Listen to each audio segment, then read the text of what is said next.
আজকের জুমার খুতবায় হুজুর আদাল্লাহ তাআলা বিন ইসরিহিল আজিজ মহানবী সাল্লাল্লাহু আলাইহি ওয়াসাল্লামের বদান্যতার এক অতুলনীয় দৃষ্টান্ত সম্পর্কে কথা বলেছেন।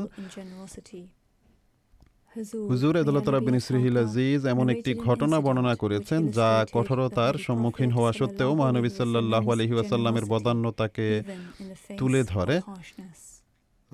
হযরত আবু হুরায়রা রাদিয়াল্লাহু তাআলা আনহু বর্ণনা করেন যে মহানবী সাল্লাল্লাহু আলাইহি ওয়াসাল্লাম আমাদের সাথে মজলিসে বসে কথা বলতেন, এরপর তিনি দাঁড়াতেন, তখন আমরাও দাঁড়াতাম, এমনকি তিনি তার ঘরে চলে যেতেন, তার কোনো স্ত্রীর ঘরে। একদিন তিনি বলেন যে তিনি সাল্লাল্লাহু আলাইহি ওয়াসাল্লাম আমাদের সাথে কথা বলছিলেন, তিনি উঠে দাঁড়ালে আমরাও উঠে দাঁড়াই। আমরা এক বেদুইনকে দেখি যে তার সাল্লাল্লাহু আলাইহি ওয়াসাল্লামের চাদর ধরে টান দেয়, তখন এতে তার ঘাড়ে লাল দাগ পড়ে যায়। হযরত আবু হুরায়রা বর্ণনা করেন যে মহানবী সাল্লাল্লাহু আলাইহি ওয়াসাল্লামের সেই চাদরটি খুবই অমসৃণ ছিল। এরপর যখন মহানবী সাল্লাল্লাহু আলাইহি ওয়াসাল্লাম তার দিকে ঘুরেন, তখন সেই বেদুইন তাকে বলে যে আমার এই দুই উটের উপর আপনি রসদ চাপিয়ে দিন, কেননা আপনি নিজের সম্পদ থেকে দিবেন না এবং আপনার পিতার সম্পদ থেকেও দিবেন না। সে খুবই অভদ্রভাবে কথা বলছিল।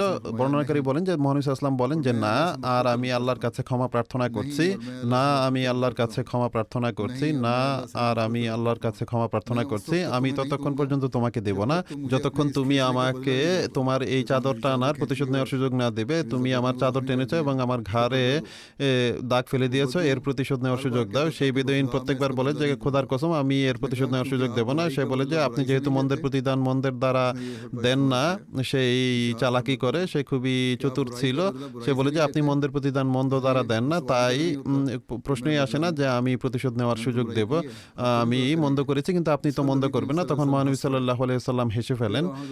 আর এরপর তিনি সাল্লাল্লাহু আলাইহি ওয়াসাল্লাম হযরত ওমরকে বলেন যে তার উভয় উটের মধ্য থেকে একটির উপর জব এবং অন্যটির উপর খেজুর চাপিয়ে দাও, উভয়টিকে ভরে দেন।